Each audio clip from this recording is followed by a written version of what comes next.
বাদশা জুলকারনাইন বন্দী করে রেখেছিল ইয়াজুজ আর মাজুজ।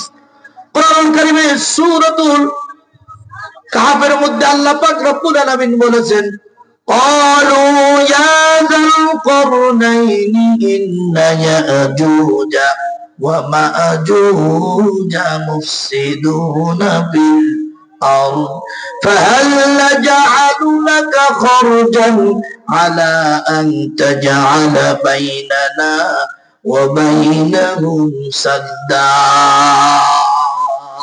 আল্লাহু আকবার। এই ইয়াজুজ মাজুজ এরা এত শক্তিধর, লম্বা ইতিহাস। আল্লাহ পাক রব্বুল আলামিনের কুদরতে বাদশা জুলকারনাইন তাদেরকে একটা প্রাচীরের ভিতরে বন্দী করে রেখেছেন। এটা সীসা ঢালা প্রাচীর। এই প্রাচীরটাকে সারাদিন তারা চাপতে থাকে। তাফসীরের কিতাবের মধ্যে এসেছে, আল্লামা জালালউদ্দিন সুয়ুতী রাহমাতুল্লাহি আলাইহি উনি বর্ণনা করেছেন যে সারাদিন ওরা চাপতে থাকে, ওরা এটাকে ধ্বংস করতে থাকে। করতে করতে করতে করতে করতে করতে করতে করতে যখন রসুনের খোসার মতো পাতলা হয়ে যায় তখন সন্ধ্যা হয়ে যায়।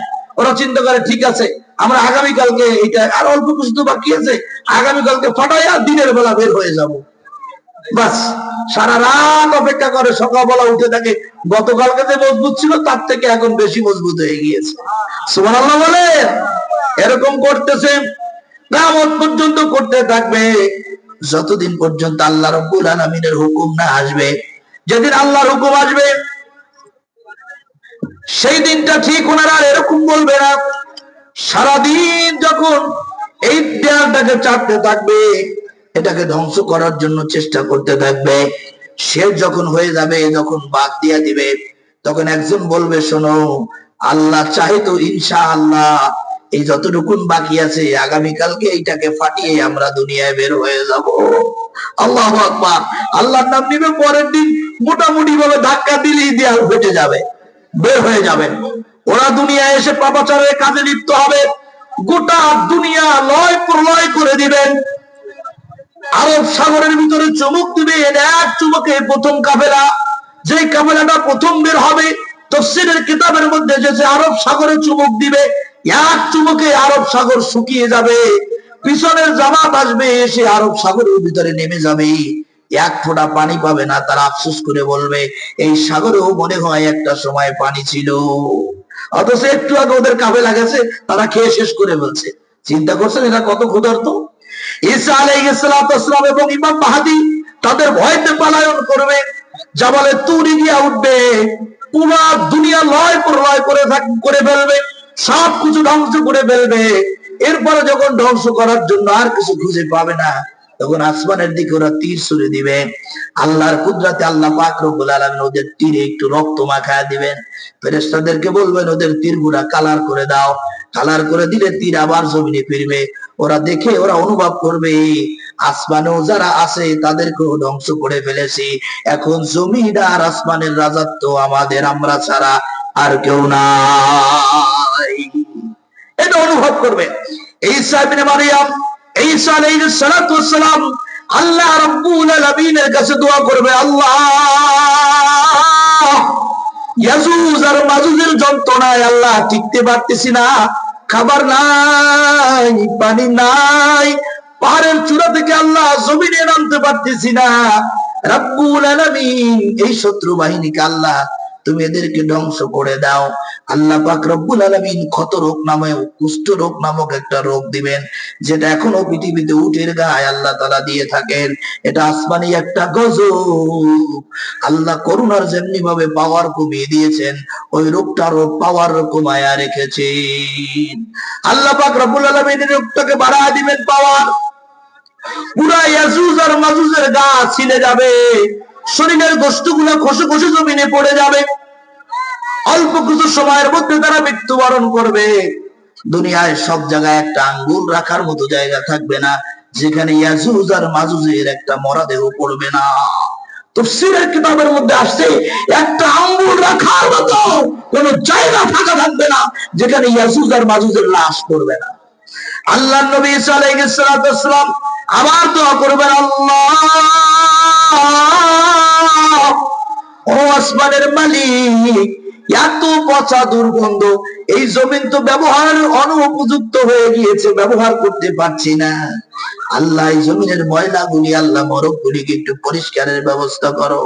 আল্লাহ পাক রব্বুল আলামিন একদল পাখি পাঠিয়ে দিবেন। তাফসীরের রিওয়ায়াতের পরিচয় রাসূল মুফাসসিরিন আব্দুল্লাহ ইবনে আব্বাস রাদিয়াল্লাহু তাআলা আনহু তিনি বলেছেন, বিশ্বনবী আমাদেরকে বলেছেন একদল পাখি পাঠাবেন, তার ঘাড়গুলো হবে উটের ঘাড়ের মতো।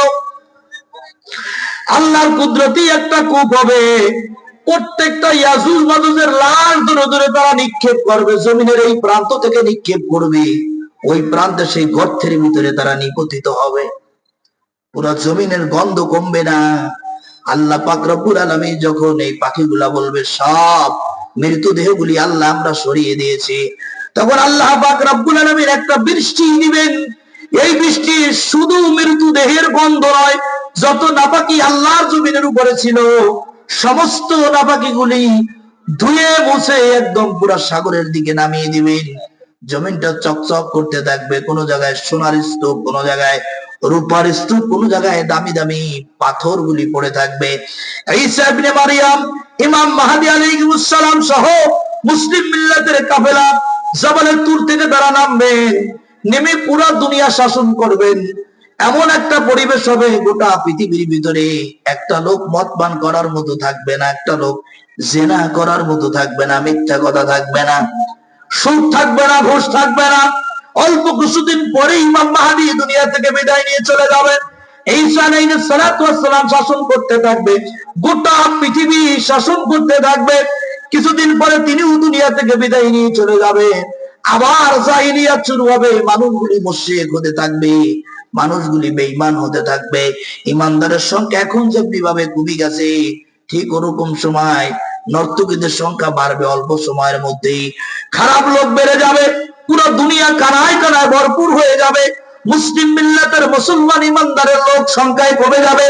আল্লাহ পাক রব্বুল আলামিন গোটা দুনিয়ার ভিতরে একটা ধোঁয়া পাঠিয়ে দিবেন, যে ধোঁয়াটা আসমান এবং জমিনের মাঝখানের ফাঁকা জায়গাগুলি। বুখারী শরীফের হাদিস, আবু দাউদ শরীফের হাদিস, আল্লাহর নবী বিশ্ব নবী সাল্লাল্লাহু আলাইহি সাল্লাম বললেন, এই ধোঁয়া প্রত্যেকটা নাফরমান বেঈমানদের মুখ দিয়া, নাক দিয়া, কান দিয়া, চোখ দিয়া পুরো শরীরের মধ্যে প্রবেশ করবে। প্রত্যেকটা লোমকূপের গোড়া থেকে, প্রত্যেকটা জায়গা থেকে এই ধোঁয়াগুলি বের হতে থাকবে, কালো ধোঁয়া। গোটা পৃথিবী অন্ধকারাচ্ছন্ন হয়ে যাবে। ইমানদারদের গায়ে যখন এই ধোঁয়াটা লাগবে, তাদের হালকা ঠান্ডা, কাশি, সর্দি, জ্বর হবে, আর কিছু হবে না। কিন্তু বেঈমানেরা অস্থির হয়ে যাবে, এটা হবে তাদের প্রথম শাস্তি। কিন্তু তারপরেও তারা ফিরবে না। এরপরে আল্লাহ পাক রব্বুল আলামিন পূর্ব আকাশ, পশ্চিম আকাশ থেকে সূর্য উদয় করে দিবেন।